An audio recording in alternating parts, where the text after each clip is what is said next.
Most people think building a cannabis brand is about making a cool logo, getting a dope strain, and whipping up some nice packaging. That's wrong. You can have the best flower, the best packaging, even celebrity shout outs, but if you don't build the right foundation, none of that turns into a business. Creating a cannabis brand is a system. You get the system right and you scale. You get it wrong and you're pouring money into a leak. If you don't know me, I'm Chris. I've been in wholesale cannabis here in California since 2004, and I've held one of California's earliest state distribution licenses. I built and sold a licensed cultivation facility that scaled to $3 million before I launched my brand Zotix in 2022, which has been found in over 100 licensed retail stores here in California. I then followed that up with my second brand, Lowski, in 2024, offering fire indoor at low prices. Today, I teach cannabis entrepreneurs how to hit $100,000 months with their brand without owning a license. On today's video, I'm gonna go over the legal ground floor that you must nail first. I'm also gonna go over how to craft a brand that actually sells and not just looks pretty. Then we're gonna go over digital marketing that converts in a censored ecosystem. We're also gonna focus on operations and supply chain playbooks. This way your quality will never fail you and you'll also have a reliable supply chain partnership. We're also gonna touch on how to scale revenue streams and license your brand's IP. I'm also gonna touch on 90% of the mistakes that founders make before they even launch. So let's jump right into it. Step one for building the proper brand is to define your brand and your audience before you even touch a product. You wanna figure out who you're for. So pick a niche of some sort. Don't be for everyone. Choose your ideal customer. A few of the key niches would be connoisseurs, people looking for wellness, seniors and baby boomers, also creatives such as influencers, artists, musicians, and then finally athletes is another great category. There's also other categories and niches you can go after. These are just a few that I'm naming off the top of my head. So next you want to find out what makes you stand out. Find your differentiator. Maybe it's you're going to be solventless only, or maybe it's all indoor for your brand, or maybe it's a female-led brand, or maybe it's just about your QC. Maybe you have unique flavors or terpene profiles, or you just have a really great palate and can pick some of the best tasting stuff. Whatever your niche is, you then want to write your story. Every strong cannabis brand has a believable story behind it. And people buy what they feel, not just what they smoke. An example of this is what Burner did with cookies. He didn't build it around THC percentages. He built it around lifestyle and culture. The next phase you want to go into for the brand build out, after you identify your core niche, is to set up your brand personality. And this is a variety of things. It's a string of different components, and combined together, it all makes up your brand's personality. Some of these components will be things like your brand heritage, which is how did your brand come about? What's the backstory behind it? What does it stand for? Another would be your unique value proposition. What is your brand bringing to market that other brands don't? After that, you want to focus on your mission statement.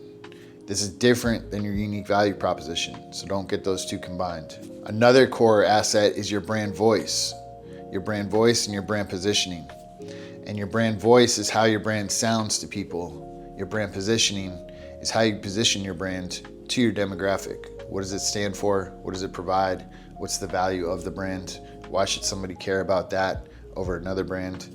These are all key pieces of brand positioning. After that, you have your brand voice and your brand guidelines. And your brand voice is going to be how does it sound to the consumers? And then your brand guidelines is your brand vision. How does it look to consumers?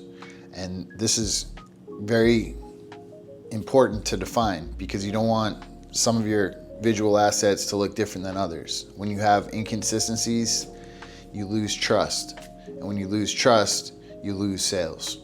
So in order to gain more and more trust, you have to show up consistent every single time on every single format. These are just some of the key elements of a proper brand build out. This can go into much more depth and a little bit more than I can touch on in just one single video. But by developing this key blueprint for your brand, what it does is it dictates how you design stuff, how you present stuff, how your brand speaks to the consumers. And that is all important for your design team to build out your proper designs. And this is everything from your logo, to your packaging, to your marketing, to your website. All this needs to be defined before you start getting designs made. And that's one of the biggest problems that I see brands do, is they're very quick to come up with a name, get a logo designed, put it on a bag, design the bag, put some weed in there, and start selling it. And I tell people all the time, that's the equivalent of trying to build a house by just going to buy some 2x4s at Home Depot, nailing it all together, and hoping it doesn't fall down.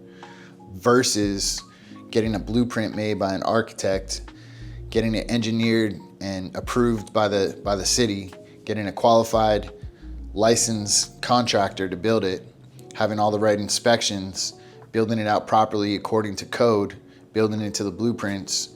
When you follow that plan, in the end, you get a high quality house that's not gonna leak, it's not gonna burn down, it's not gonna keep you cold, it's gonna do what it's supposed to do. And that's the same when you build your brand with a blueprint, and develop your blueprint first before you start executing on your brand build out. And it's super important. And just by doing that, you're gonna set yourself apart from 90% of the other brands out there, because nobody's doing this unless you're serious and unless you're professional. And that's what this channel is about, is to teach you how to do that. So after you get your brand foundation, your brand blueprint built out, next you wanna build your product identity and your packaging.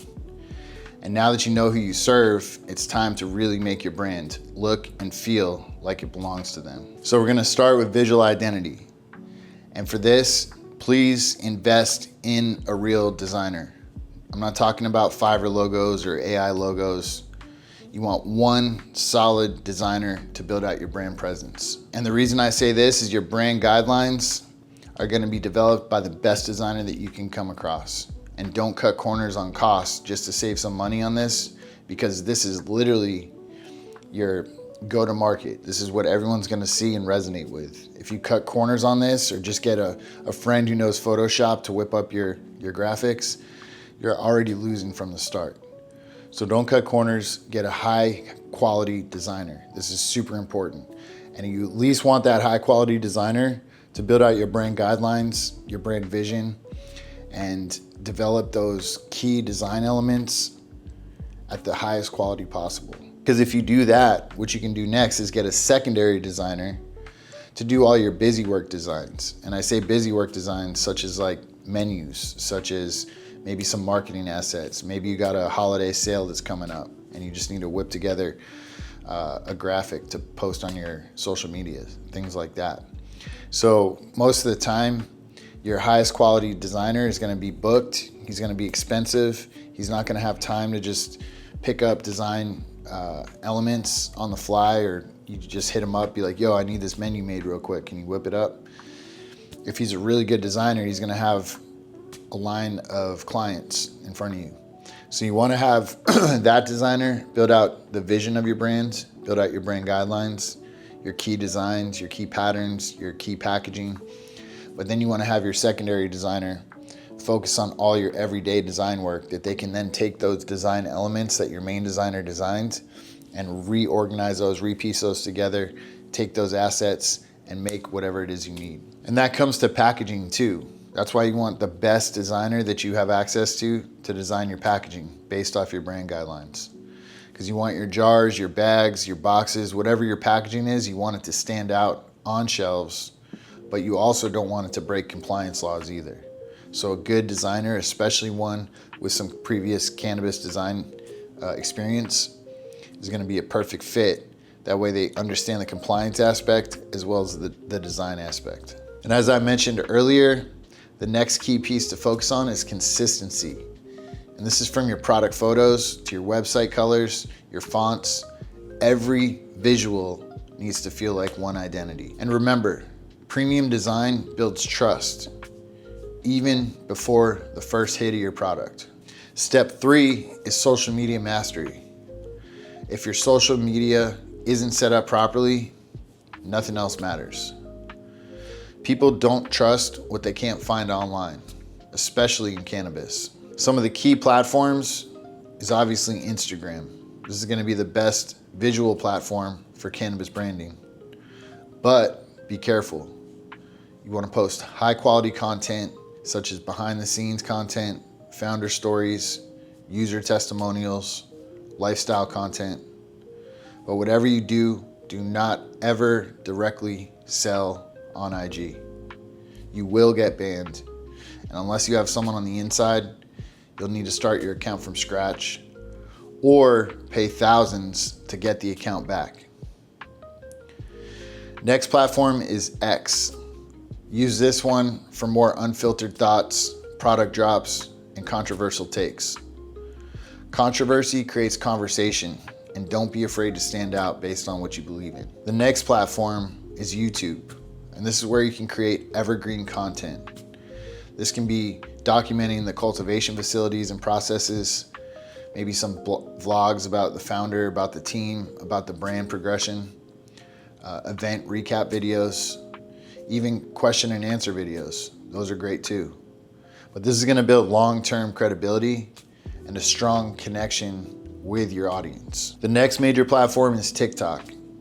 And just like Instagram, you wanna avoid direct cannabis references. So focus on lifestyle and creative storytelling that hints at the brand vibe. And a quick pro tip, especially while you're a small account, you can do this manually. You can probably have an AI do it, or even a VA, a virtual assistant, do it. But what I've done is go create a second account, follow all the people that you're following on that second account, and that way, if your IG gets taken down, you can rebuild quickly. And when you start to see some traction, start a Telegram, just in case you do get banned. And then that way you can have that connection to your supporters. Okay, step 4 is community and partnerships. And this is how you build loyalty and reputation before you even touch retail shelves. So a good way to do this is host invite-only events. You can give samples to people, you can sponsor wellness nights, or even have private tastings. Micro-influencers is another great way to tap into the real community members with engagement and get your message out there instead of just having clout. Remember, authenticity converts. You also want to collaborate with aligned brands. Partner with local clothing brands, art brands, wellness brands to expand your audience. Step number 5 is your operations and supply chain. And this is where things get tactical. You need to find reliable suppliers. You want to partner with these licensed supply chain partners, whether it be cultivators, distributors, manufacturers, and make sure that their compliance is on point. And this allows you to get past the licensing part where you don't have to own the licensing. So it's very important to connect with the proper supply chain partners. And not everybody, just because they have a license, is the right partner. And then a lot of times they're the wrong partner because a lot of these license holders are burdened by the license and they're hungry to just get any business in there. So what happens a lot here in California, let's say if a distributor is struggling, but they need more brands on their portfolio to get their revenue up, they'll tell you as a brand anything you want to hear.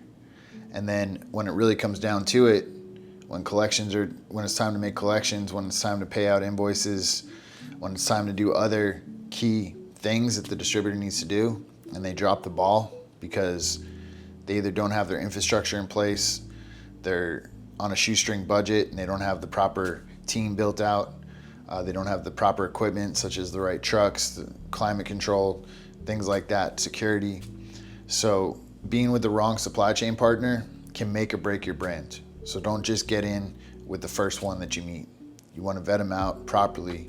And I have an entire breakdown on how to vet them out, and that's inside the Bronze program I have. It's a guidance program to walk everybody that wants to through this process, from how to build out the brand properly, how to set up your supply chain partnerships, how to set up your sales and marketing, and how to run operations efficiently.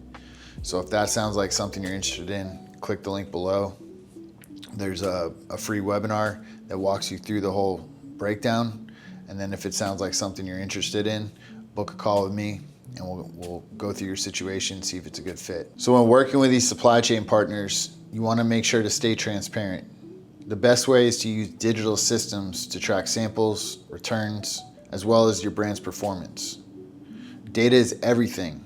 The next thing to look for with your supply chain partners is fulfillment flow. So once a store orders, how does your product get to that store? Obviously your distributor is going to handle that delivery, but you want to make sure they can do that efficiently, and they also have the software in place for your sales team to get those orders in quick and get them delivered even quicker. Because remember, as the brand, you never want to touch inventory yourself, especially if you don't have a license. And that's the secret to this whole thing being profitable. By owning the license, you burden yourself with all the compliance, all the headache, all the heavy lifting that makes it almost impossible to be profitable as a license holder.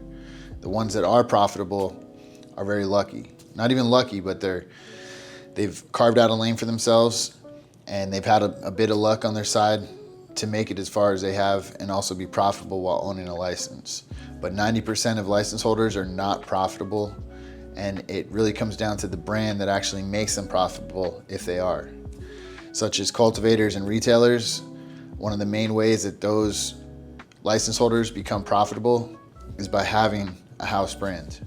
And so when you peel away everything else, it's the brand that's making them the profit. It's not the licenses that's making them the profit. Okay, step number 6 is your digital presence and your data. Your website is your headquarters.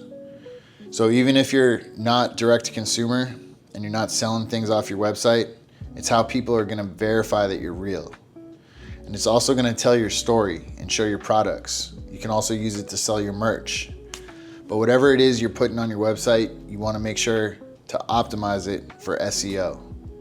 And SEO is more than what it used to be. It's not just making some blog posts and publishing them. Although that still exists, you still need to do that. However, nowadays, you have to create your SEO to be AI optimized. Because ideally you want your website to be one of the top websites that shows up in AI searches, because that's what people are doing now. Instead of searching on Google, they're searching on ChatGPT. So you want ChatGPT to be able to pull data from your website when it's answering relevant questions. And in order to do that, there's a structure and there's a strategy on how to implement your SEO so that it's AI efficient.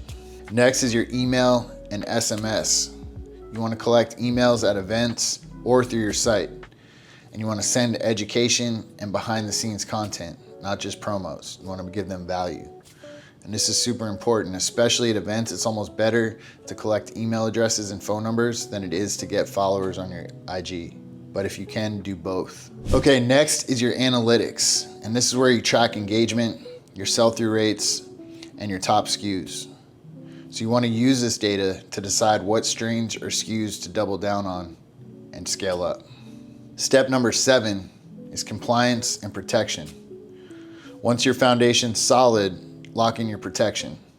You want to trademark everything, your name, your logo, any unique phrases. You want to protect your IP early, and this should be before you launch. Next, you want to have all your legal agreements in place. And these are clear contracts with your manufacturers, distributors, and even your marketers.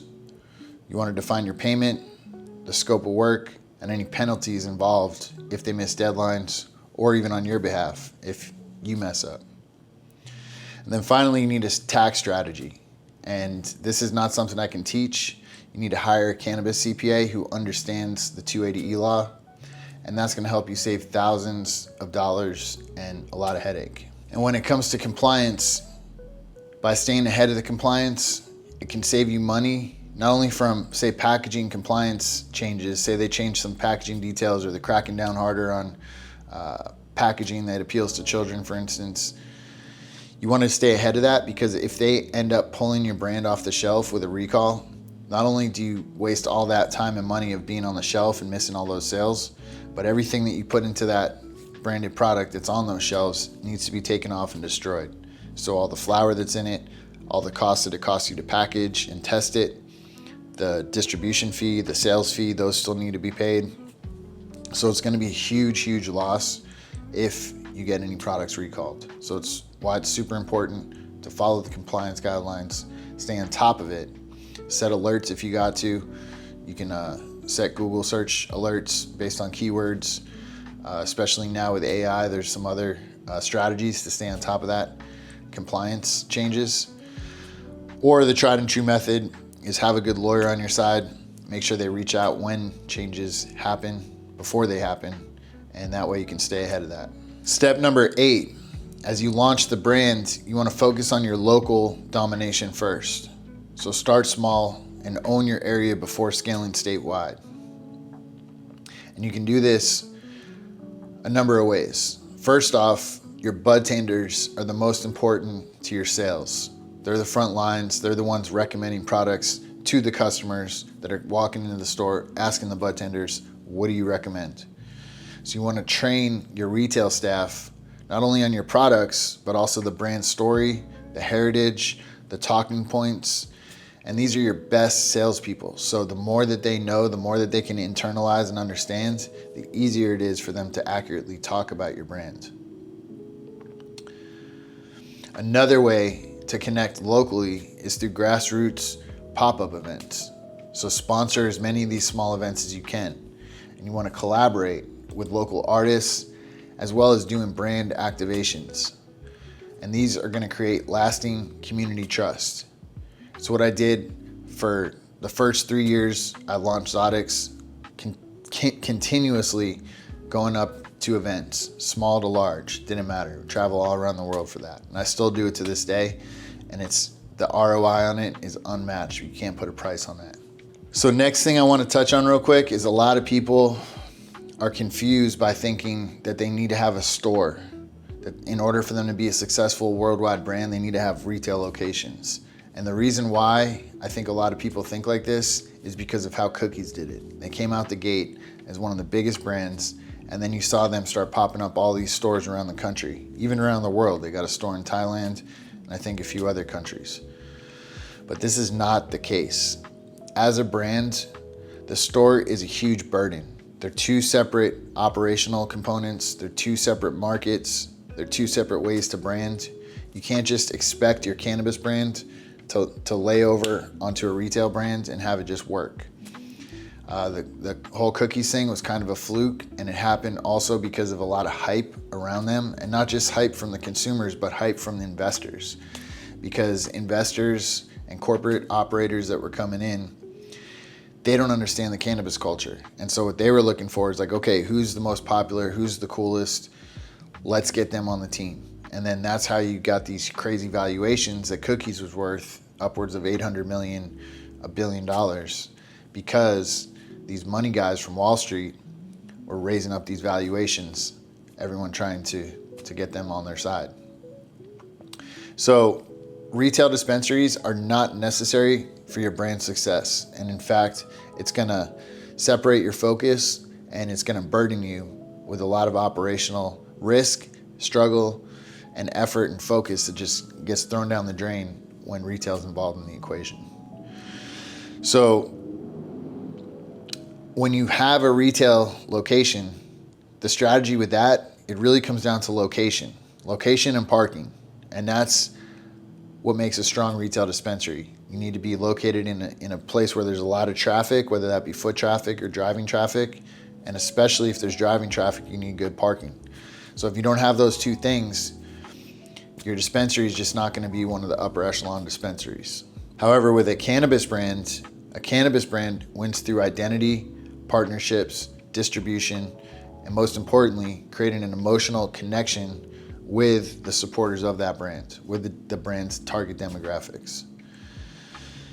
So as the brand owner, you focus on the brand, you focus on product development, you focus on the culture of the brand, how that communicates to the supporters, the demographics, the promises that it delivers upon. And a strong dispensary just sells those branded products. A strong brand is going to sell the culture across multiple dispensaries, multiple cities, and even multiple countries. The dispensary is going to be stuck right there at that location and not going to be able to go any further. So some common mistakes that I see happen in brands is relying too much on one social media platform. You want to master one at first, but then start moving out to others, branching out to others. Another big one that I see is thinking that you can do everything without a team. And that's the biggest mistake there is. And also, I need to specify, it's not just about getting anybody for your team. It's about getting A players, key people that really know what they're doing and that can put their heart and soul into it and not just show up for the paycheck, half-ass it, have a poor attitude, clock out, and then ask when they're getting paid. That's not the type of team you want. And I've dealt with this in numerous different ways. I've had amazing people on the team, I still do. And I've also had people on the team that at one point it almost felt like I was just paying them to be there. And it almost felt like I was paying a group of people to be around me, which doesn't equate to anything. So you want to make sure that your team is assembled meticulously and that each person's role they're qualified for. You're not just filling that position with a warm body. And there's a lot of backlash that can come from this because what I see people do is they'll have their friend that's, maybe doing social media or something and they're doing the bare minimum on it, but then they give them a title of social media director or chief marketing officer, something like that. And now that person goes and looks at what is a chief marketing officer, how much should they get paid, et cetera, et cetera. And so now they feel like they're getting the short end of the stick because now they're saying, well, I'm chief marketing officer, but I'm not making $200,000 like an average chief marketing officer should. And the whole reason they're chief marketing officer is because you as the brand owner assign that label to them just to sound cool. And it backfires on you because now they're saying, well, I'm chief marketing officer. I need to get paid more to take pictures and post them on IG basically. So you want to not confuse brand roles with inflated titles, and you also don't want to just bring on friends and family just because they have the smallest amount of experience and you say, oh, my brother can do Photoshop, we'll get him to do graphics. Because no, he's not going to care about it the same way. He's going to have some sort of entitlement to you because it's like, oh, that's my brother, he'll wait for me. And then it's also not going to be the quality if they haven't really devoted their entire life to doing that. And so that's what you want is specialists and experts and people that build the team and add to it, not hold it back. Another big mistake I see brands make is ignoring data and relying only on hype. That doesn't work, and you need the numbers to really tell you the truth. And finally is having no contracts and unclear partner terms. And these could be partners within your brands, business partners, as well as supply chain partners. You really want to clarify the details of who's responsible for what, who does what, and who's carrying what roles and responsibilities. Okay, so to wrap things up, building a cannabis brand is not about hype, it's about systems. On top of that, you need product consistency. You also need community trust and brand identity before you even worry about scaling. And if you get the foundation right, everything else just compounds. And what I've seen happen is people don't build out their brand properly. They might just whip up a logo, some packaging, maybe build a website and an IG, but they didn't define the key personality points of their brand, the backstory, the heritage, the brand vision, the brand voice, the brand guidelines, the value proposition, the mission statement, who their target demographics are. What are those psychographics of those demographics? Meaning, how do they think? What do they do? What are the words they use? What are their hobbies? What kind of food do they eat? How are their economic outlooks? Do they look for the cheapest thing all the time? Do they not care about price and want the quality every time? These are key things to understand about your demographics because that's going to shape how your brand speaks to them, what your brand offers, and more importantly, the personality that your brand takes on. So that way it becomes cohesive with the demographics of people that you're targeting. And this is a tried and true strategy. Brands across many industries for decades, centuries, this is how it's been done. And they reverse engineer. It's not about what you want. It's about what your target demographics want. So I was on a call with someone the other day, and they have their retail store as well as a brand. And she's just building it around her personality and what she likes and things like that. She wasn't understanding who she's selling to. She wasn't understanding what they like or speaking to them directly. She literally said, oh, I just make things look how I would want them to look. And to me, that's completely wrong, because me as the brand owner, maybe I have elements of things that my target demographics, maybe we have in common, but it doesn't mean that as the brand owner, you need to be an exact identity replica of your target demographics. So you have to really take a step out, understand, get in the body of your ideal customers and see how they're talking, thinking, what they're doing, what they're eating, how they interact with dispensaries. Why do they even come to a dispensary versus going to their friend down the street? So really get into the mind of your demographics. So if you want to launch your own cannabis brand the right way without burning through your savings or breaking compliance, join my free school community, and you can book a one-on-one strategy call with myself. And in that community, we teach entrepreneurs how to hit $100,000 months without owning a license. So be sure to tap in. Your legacy starts now. If you don't hit me up for a call, that's fine. These YouTube videos are here to teach you as well. There's a lot of great info in there. However, when you get my team involved, myself and my team, we really supercharge it, take it to the next level, and make sure you hit it out the park.